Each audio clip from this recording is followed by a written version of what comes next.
karim nabiyina Muhammadin wa ala alihi wa ashabihi ajmain. Hari ini adalah pertemuan ke-7 dan ke-8 dari lecture series kita yang bertemakan Multiculturalism for the Human Development in ASEAN Community. Ya. Jadi Prof. Penam Lampir, kita sudah ada 6 materi sebelumnya, ya. Jadi satu hari kita ini adakan 2 pertemuan. Sesi pagi itu jam 9.30 nanti sampai jam 11, Prof. Kalaupun ada lebih sedikit tidak masalah, mungkin lebih 10-15 menit. Ya. Kemudian nanti jam 1 sampai jam setengah 3 itu waktu Indonesia Barat. Nah, untuk kesempatan hari ini kita akan mendapatkan materi dari Prof. Penam Lampir, yang beliau adalah profesor di Universitas Patimura. Jadi kita alhamdulillah ya dalam kesempatan lecture series 1 semester ini mendapatkan materi dari berbagai pakar ya dalam bidangnya, baik yang dari luar negeri, dalam negeri, yang maupun dari UMM sendiri.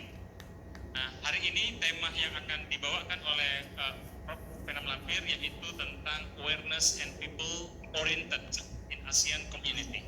Jadi beliau ya bercerita ya, mungkin nanti juga bisa diselipi dengan pengalaman Prof. Ini tentu sangat banyak saya kira perjalanan Prof. Penam Lampir ya, yang beliau berinteraksi dengan orang dari berbagai bidang ya. Supaya kita jadikan beliau sebagai salah satu narasumber kita ya, yang kita perlu ambil ilmunya. Nanti mungkin Prof. Penam Lampir untuk perkenalan bisa memperkenalkan sendiri, Prof ya. Jadi di sini peserta kita ini adalah mahasiswa dengan jumlah sekitar 400-an mahasiswa berasal dari berbagai fakultas di UMM.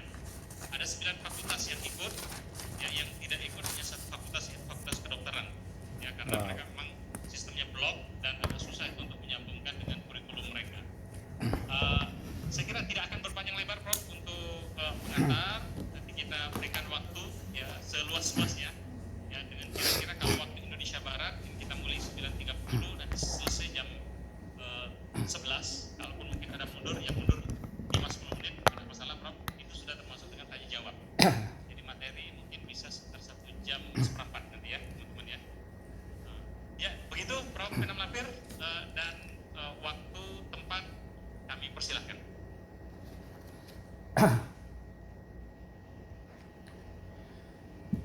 Baik, terima kasih atas kesempatan yang diberikan. Mohon maaf, saya sama Pak Gonda atau sama siapa ini? Mohon maaf. Ya, Prof, ini Pak Gonda, ada Pak Dedi, ada Pak Rahadi. Siap Pak Gonda. Terima kasih yang selalu berkomunikasi, membangun komunikasi sudah sejak lama. Tapi ya karena persoalan waktu kita harus bertukar-tukar dan bergeser-geser ini. Mohon maaf sebelumnya, Prof. Pak Gonda. Jadi Bapak Ibu dan saudara-saudaraku semua, sebagaimana telah disampaikan oleh Pak Gonda tadi, hari ini kita ada lagi dalam pertemuan yang ke-6 kalau tidak salah. Dan saya mungkin kebagian materi awareness and people oriented in ASEAN multiculturalism ya. Jadi kalau kita Indonesia kan ya mungkin menjadi ya kesadaran dan orientasi masyarakat dalam keberagaman budaya Asia. Ya. Baik, izinkan saya nanti mungkin melakukan share materi.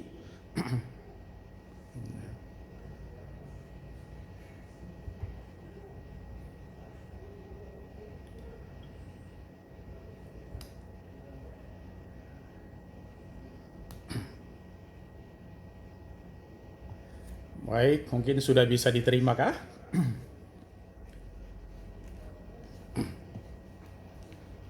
Ya, sudah jelas. Ya.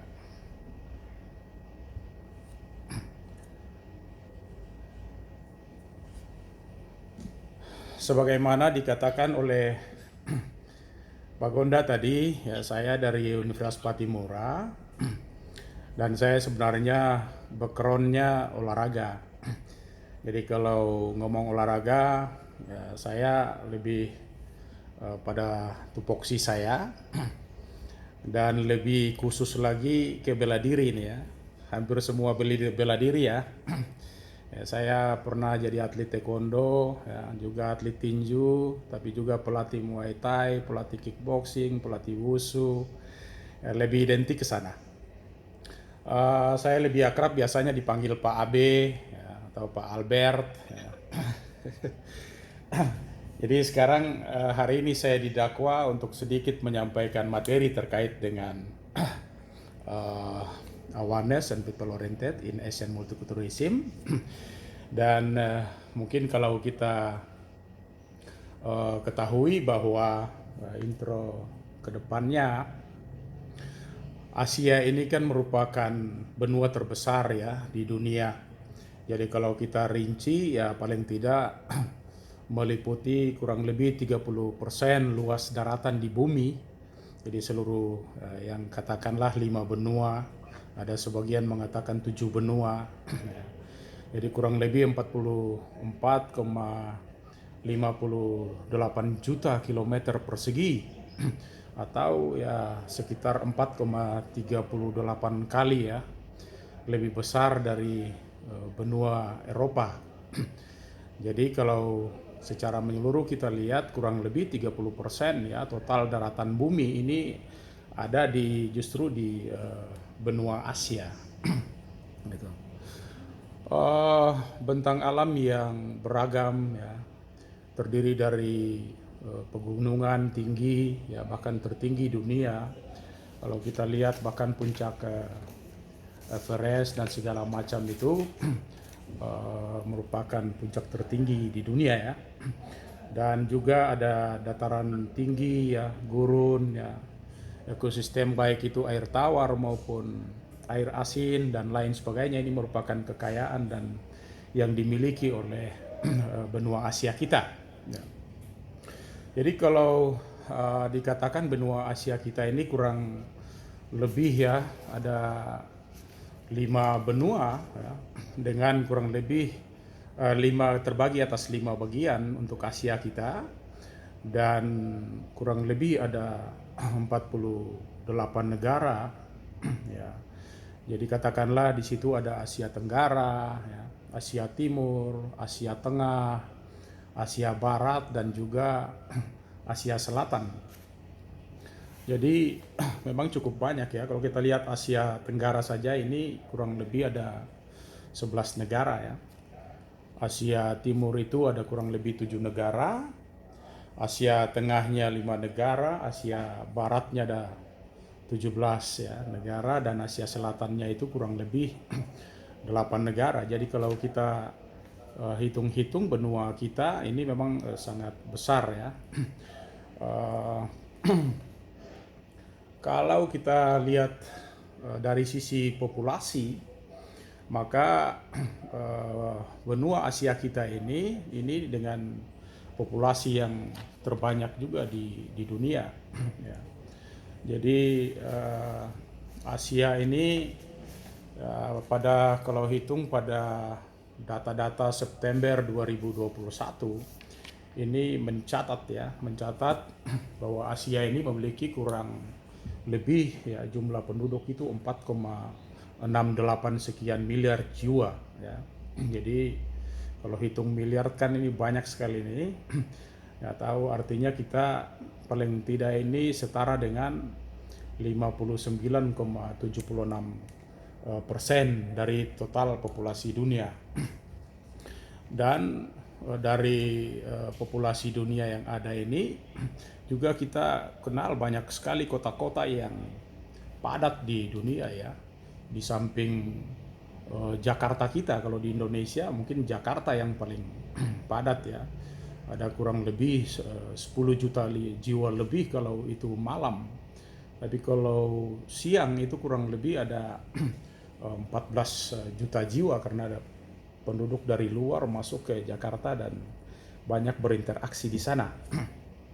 Di samping ada kota-kota besar yang lain yang juga sangat padat ya, katakanlah Shanghai, ada Istanbul ya, apakah itu Mumbai, Beijing, Karachi ya, ada Guangzhou, Delhi, Shenzhen, Dhaka dan sebagainya.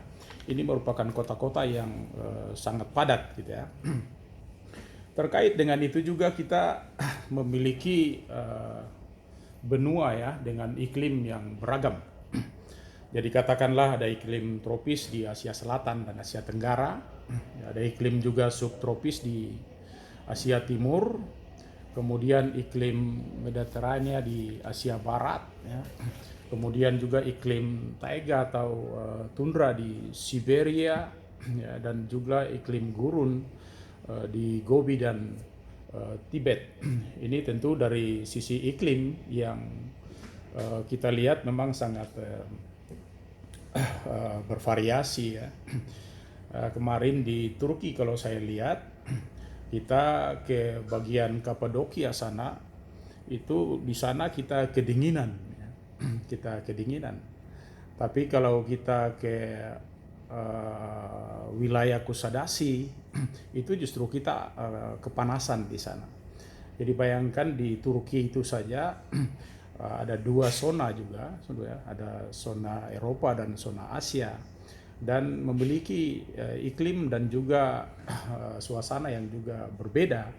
Jadi di satu sisi kita kedinginan, di sisi lain juga kita kepanasan. Juga masih ingat ya betapa luasnya negara kita ini.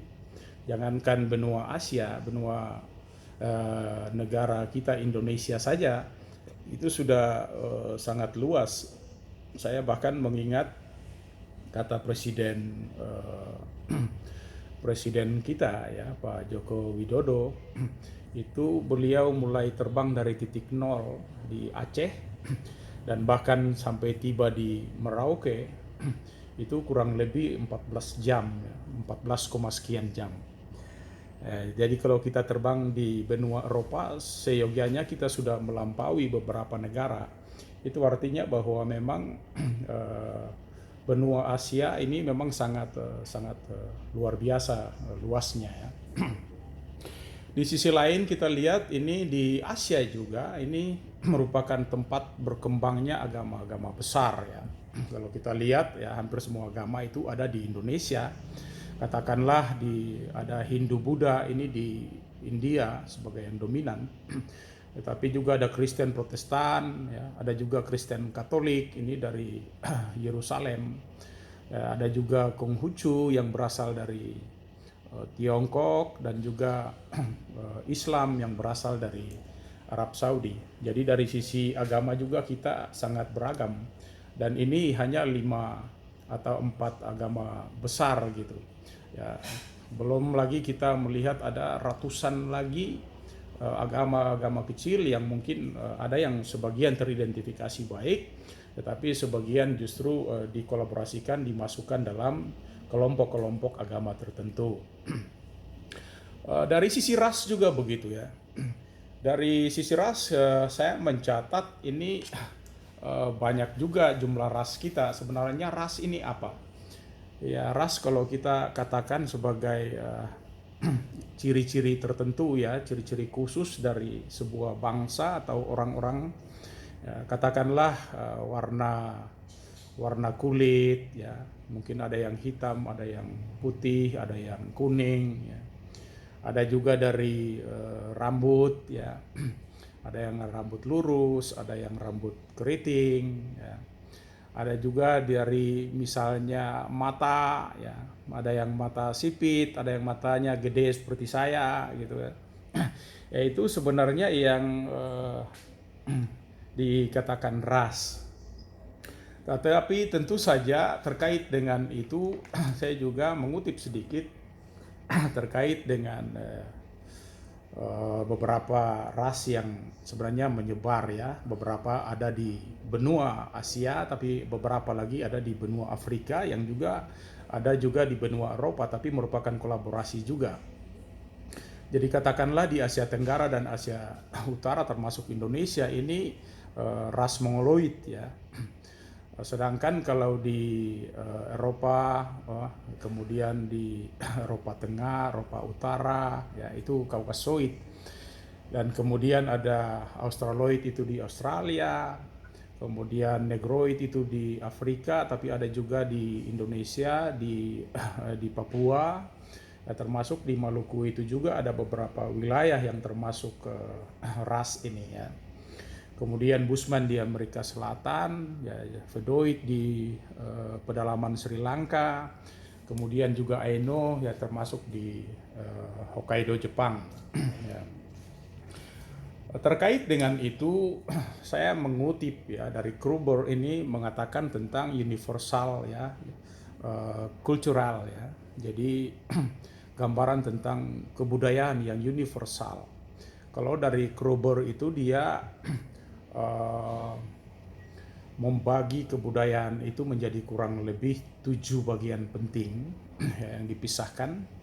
Ya, ada alat fasilitas ya dan perlengkapan, kemudian juga mata pencarian, ya. Kemudian ada sistem kemasyarakatan, ada bahasa, ada kesenian, kemudian juga dari pengetahuan atau sistem pengetahuan, termasuk dari agama atau kepercayaan ya atau religi. Jadi kalau memperhatikan itu semua mungkin ya kita tidak mengkaji semua, tapi beberapa tersirat di dalamnya. Misalnya seperti terkait dengan agama yang sudah sempat saya singgung ya. Juga mungkin terkait dengan kesenian, bahasa ya. Tetapi yang lebih saya soroti di sini mungkin terkait dengan sistem kemasyarakatannya. Jadi kalau dari sistem kemasyarakatannya maka kita akan tidak bisa bergeser, ya tidak bisa bergeser dari apa yang namanya proses sosial atau interaksi sosial. Ya. Di sini kalau Kukom dia membagi faktor interaksi sosial itu menjadi 4 bagian. Ya. Yang pertama itu ada cooperation, kemudian ada competition, ada konflik dan ada accommodation. Jadi kalau kita lihat secara menyeluruh dari sebuah interaksi sosial, maka kita akan menemukan ketika masyarakat yang majemuk, masyarakat yang multikultur itu bergabung, itu yang paling menonjol biasanya adalah interaksi sosial kita. Sehingga ada unsur-unsur kerjasama di dalamnya, bagaimana kita bekerjasama, apakah itu di dalam negara kita ataukah dengan negara-negara lain. Ini merupakan hal yang juga menjadi penting. Di sisi lain juga ada competition. Ketika kita hidup bersama, maka selalu ada kompetisi di sana. Mungkin kalau kompetisi bahasa Indonesia kita menganggap kompetisi itu hal biasa. Tapi kalau sebenarnya competition ini adalah persaingan. Jadi kalau bahasa yang akuratnya mungkin ya persaingan. Ya, artinya bahwa ketika kita hidup bersama berdampingan dengan masyarakat yang beragam, maka suka atau tidak suka itu kita selalu bersaing ya. Ada persaingan di sana, sadar maupun tidak sadar, kita biasanya selalu identik dengan persaingan. Jadi apakah itu antara suku, etnis ya, itu ya selalu ada persaingan. Hal yang juga lain menonjol, ini selalu ada konflik. Ya, konflik ini mungkin pertikaian atau ketegangan ya. Kalau kita pelajari ilmu-ilmu sosial, biasanya kalau apalagi di multikultur ini kita yang secara di Asia ini sangat beragam ya, sangat majemuk, maka ketegangan itu selalu terjadi. Apakah itu ketegangan dari sisi sosial maupun ketegangan dari sisi budaya, ini selalu ada. Bahkan kalau di Maluku ini bahkan saya mempelajari itu di Maluku itu sudah dilakukan penelitian oleh ahli-ahli di Eropa ya. Itu bahkan 1800-an itu mereka sudah meneliti di Maluku, bahkan bisa mengkategorikan Maluku dari 4 indikator ini, 2 yang paling menonjol adalah cooperation dan konflik. Jadi artinya bahwa orang Maluku itu ya di samping suka atau senang bekerja sama, tetapi juga sangat rentan untuk berkonflik. Sehingga kalau dilihat orang Maluku sedikit-sedikit ya mungkin berantem ya. Ada kasus tanah berantem, kasus perkawinan berantem. Ini dari sisi konfliknya. Nah, dan orang Maluku bahkan tertinggal dari dua sisi, yaitu competition dan accommodation. Nah, orang Maluku tidak suka bersaing. Ya, kalau kita tidak suka bersaing, biasanya kita menjadi tertinggal. Gitu. Ya. Ya juga kemudian kemampuan untuk beradaptasi. Jadi ini bagian-bagian yang juga merupakan hal yang penting ketika kita berada di masyarakat yang majemuk, masyarakat yang multikultur. Maka suka atau tidak suka, kita wajib untuk memperhatikan itu sehingga tidak terjadi gesekan-gesekan baik antara kita, antar kelompok, antar suku, ya, antar agama, antar ras, antar etnis dan sebagainya. Ya. Yang berikut ini terkait dengan dampak ya ketika kita berinteraksi sosial, maka baik itu organisasi, lembaga dengan latar belakang budaya dan setiap waktu itu selalu berkomunikasi ya. Dan kemudian perbedaan dan keanekaragaman ini adalah sesuatu yang juga alamiah ya. Jadi setiap bangsa itu tentu memiliki keberagaman tersendiri. Ya, jangan sebelum kita mempelajari tentang Asia, bahkan kita di Indonesia ini aja nggak habis-habisnya gitu kan, saking banyaknya baik itu suku, agama dan segala macam itu membuat kita mempelajari Indonesia ini saja sudah cukup kesulitan. Faktor interaksi sosial ini tentu akan berpengaruh baik ya terkait dengan apakah itu mobilisasi orang ataukah bisnis ya, pariwisata. Ya, ini kita katakan komunikasi kita itu bahkan bisa berhasil, bisa juga gagal, tentu saja terkait dengan bagaimana kita membangun komunikasi antar orang-orang yang berbeda budaya, berbeda latar belakang, berbeda suku, berbeda agama, berbeda negara. Ini tentu saja hal-hal yang penting untuk diperhatikan karena karena itu kita menganggap bahwa yang namanya awareness atau kesadaran ini untuk kita memahami ragam budaya daripada orang-orang lain atau negara lain, ini menjadi hal yang penting gitu. Ya. Apa itu sebenarnya awareness ya, saya menganggap itu sebagai kesadaran sosial. Dikatakan bahwa kesadaran sosial ini sebenarnya merupakan kemampuan ya atau kemauan seseorang untuk bisa apakah itu membaca dan kemudian menyadari serta memahami orang di sekitarnya, termasuk lingkungan yang sedang berada di sekitar dia.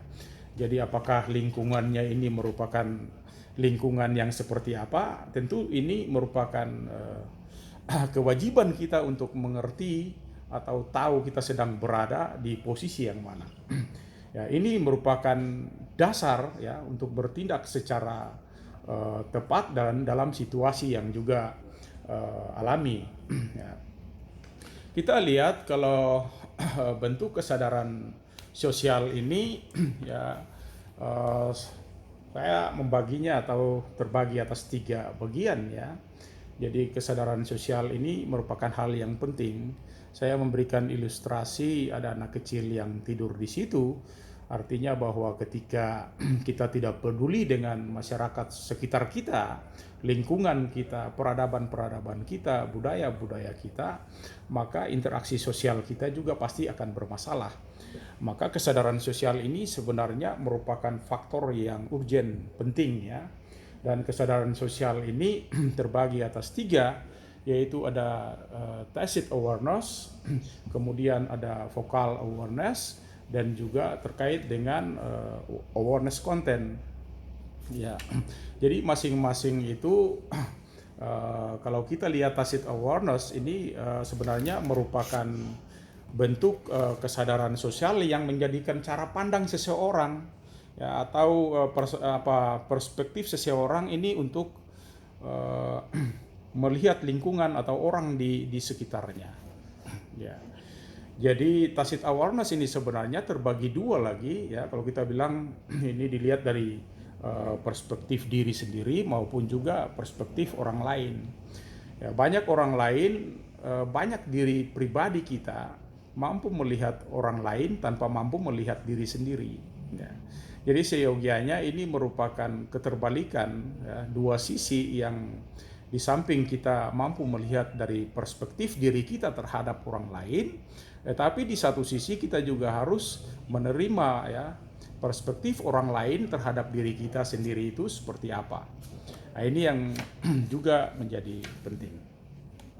Terkait dengan vocal awareness, ya, ini merupakan bentuk kesadaran sosial yang dapat didefinisikan, ya, sebagai suatu perspektif atau akan objek atau benda yang mungkin bisa dilihat atau dirasakan tetapi oleh indera, ya. Jadi kita boleh merasakan itu. Ini juga bisa dilihat dari perspektif diri kita pribadi terhadap objek, ya, atau orang lain yang kita lihat, ataukah juga dari diri sendiri. Jadi vocal awareness ini pun terbagi atas dua itu.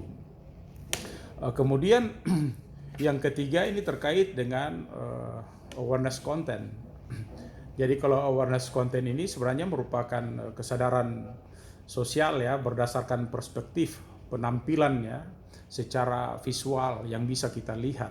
Jadi ini akan berdampak pada suatu lingkungan masyarakat yang dapat diobservasi, apakah itu bisa kita observasi langsung, bisa juga kita tidak bisa mengobservasi langsung ketika itu masih berada di alam pemikiran seseorang dan kita tidak bisa menangkapnya secara jelas. Tetapi itu ada dan merupakan perhatian-perhatian kita. Katakanlah kita biasa berpikir tentang sesuatu, orang tidak mengerti. Tetapi kemudian kalau saya mulai membahas tentang China, membahas tentang Jepang, membahas tentang negara-negara lain, maka orang akan memahami bahwa apa yang saya pikirkan itu justru bisa dibaca dari apa yang saya katakan atau saya sebutkan. Ya, itu yang terkait dengan kesadaran sosial kita.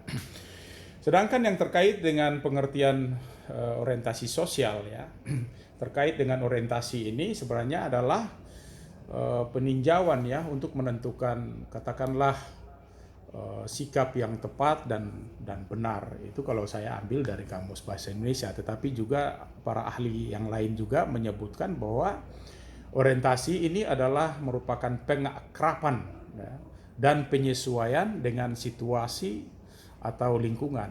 Itu kalau menurut Casio. Jadi kalau kita lihat mahasiswa, adik-adik mahasiswa masuk di kampus UMM misalnya, ya, maka tentu saja akan menyesuaikan dengan lingkungan UMM, sehingga biasanya ada orientasi mahasiswa, PKKMB, melalui itu semua. Nah, itu juga sebagaimana kalau kita berada pada negara-negara tertentu, ketika kita melihat, ya, secara menyeluruh, ya, bangsa Asia kita ini atau benua Asia, maka kita perlu menyesuaikan dengan situasi-situasi itu. Melihat kita akan mengalami kegagalan komunikasi, ya, ketika kita tidak menyesuaikan diri dengan situasi setempat. Katakanlah kita mau mendatangi Jepang, tapi kita tidak pernah membuka atau mengutak-atik tentang apa sih Jepang itu, gitu. Sehingga waktu datang di sana tentu kita akan menjadi kesulitan, ya, untuk beradaptasi dengan lingkungan setempat. Sehingga orientasi ini menjadi penting. Berikut saya juga mengutip tentang manfaat dari orientasi. Jadi kalau kita mengutip, ya, situs Human Resources Horizon State University, ini dijelaskan bahwa orientasi ini merupakan salah satu hal penting, ya, karena mempunyai beragam manfaat. Dan manfaat-manfaatnya itu apa? Ya, manfaatnya itu sebenarnya banyak, ya. Jadi bisa memberikan informasi, kemudian juga mendorong kepercayaan diri, ya, meningkatkan produktivitas, ya, meningkatkan retensi, dan juga membentuk komunikasi. ini manfaat-manfaatnya. Jadi kalau kita berada dalam lingkungan baru, maka otomatis kita wajib ya, kita wajib untuk mengutak-atik lah. Kalau zaman sekarang, kalau zaman dulu mungkin kita akan kesulitan. Tapi kalau zaman sekarang saya kira sudah tidak ada lagi kesulitan. Ketika kita ingin mengenal Jepang, maka kita butuh informasi terkait dengan itu, kita tinggal mungkin membuka YouTube ya.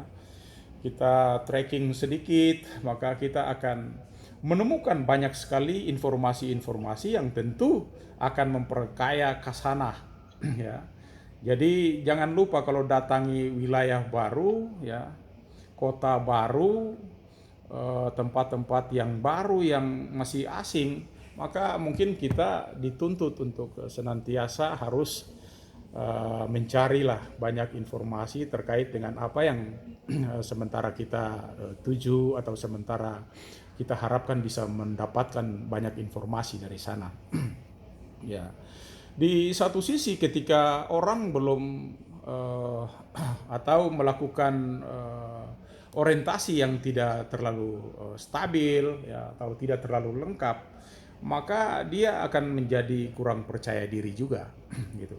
Tetapi kalau dia memiliki informasi yang akurat tentang apa yang sebenarnya menjadi objek ya orientasi dia, atau kira-kira wilayah yang menjadi bagian suborientasi dia, maka tentu dia akan menjadi percaya diri, bahkan berjalan ke sana kemari tanpa membutuhkan guide pun tidak apa-apa.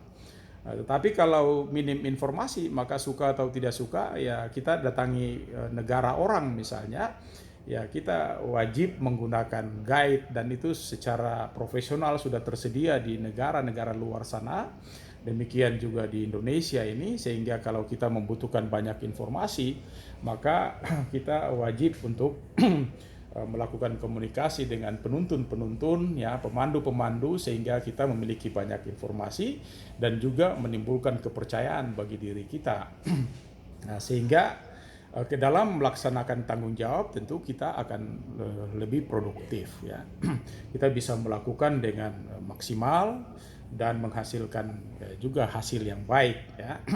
Demikian juga terkait dengan apakah itu retensi maupun membangun komunikasi dengan siapapun ya. Apakah itu dengan orang ya, apakah itu dengan kelompok, apakah itu dengan wilayah-wilayah tertentu atau budaya-budaya tertentu, etnis tertentu, maka komunikasi ini juga menjadi hal yang penting. Saya melihat memang mungkin ini menjadi tuntutan kepada kita ya, untuk ya paling tidak kita harus mengerti sedikit kalau tidak banyak tentang bahasa-bahasa asing yang mungkin ada. Kalau di Asia ya kita paling tidak dari bangsa-bangsa atau negara-negara yang ada di Asia ini, komunikasi ini merupakan hal yang penting.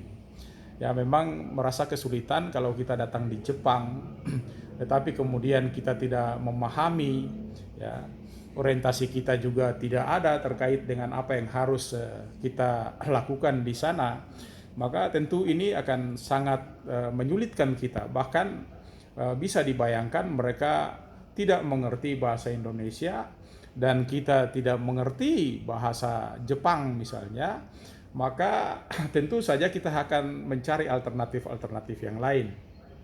Kita membutuh guide ya, kita membutuh juga mungkin translator, sehingga maksud yang akan kita sampaikan itu bisa terwujud gitu ya. Kalau terkait dengan jenis-jenis orientasi, maka di sini ada kurang lebih 5 jenis orientasi ya.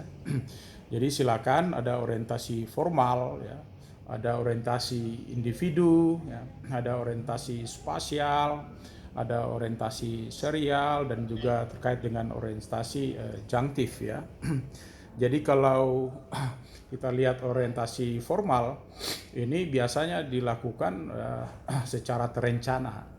Jadi sudah terencana baik dan dilakukan baik, sehingga baik sejak awal sampai pelaksanaan ya, mulai perencanaan, pelaksanaan, pengkoordinasian sampai pada pengawasan dan evaluasi itu bisa diketahui secara baik. Ya, kemudian juga ada orientasi individu, ya. Artinya orientasi yang dilakukan secara terencana juga, tetapi mungkin pada satu orang, ya, atau mungkin juga pada satu kelompok saja, ya, untuk mendeskripsikan, ya, tugas yang harus dilakukan kira-kira harus seperti apa. Maka ini butuh orientasi baik pribadi kita terhadap orang, baik itu individu maupun secara kelompok. Tapi juga ada orientasi spasial. Jadi kalau kita lihat di sini berkenaan dengan kemampuan mengidentifikasi posisi, ya, atau objek. Jadi katakanlah transformasi rangsangan otak dan ruangan. Biasanya kita menggunakan orientasi spasial ini, kita harus peka dengan lingkungan di mana saya berada, dan saya harus mengetahui ya kiri, kanan, depan, belakang, atas, bawah saya itu saya sedang berhadapan dengan apa dan saya akan melakukan apa. Ini juga merupakan hal yang penting, ya. Kemudian juga terkait dengan orientasi yang disjunktif. Ini dilakukan dalam bentuk refleksi diri maupun penyesuaian diri terhadap orang lain, ya. Jadi yang mungkin biasa kita katakanlah ada perilaku yang mungkin tidak bagus untuk bisa kita contohi. Jadi ketika kita berorientasi pada sebuah wilayah, benua, budaya, suku, ya, maka ada hal-hal yang mungkin perlu kita kritisi secara internal ke dalam pribadi kita, tetapi juga kita harus memiliki pemahaman bahwa tidak semua apa yang disebutkan, dikatakan, atau diinformasikan itu bisa dianggap sebagai informasi yang penting. Ya, mungkin ada pada hal-hal tertentu mungkin kita perlu mengabaikan informasi-informasi yang tidak perlu, yang mungkin tidak bermanfaat, atau juga karakter-karakter orang atau karakter-karakter dari manusia-manusia yang ada di sekitar kita, teman-teman dan lingkungan. Saya punya teman tapi karakternya tidak bagus, maka tidak perlu saya contohi. Ya, orang bilang masuk ke kandang kambing mengembik tapi tidak jadi kambing, gitu. Ya, mungkin kita masuk ke kandang ayam kita berkotek tapi tidak jadi ayam.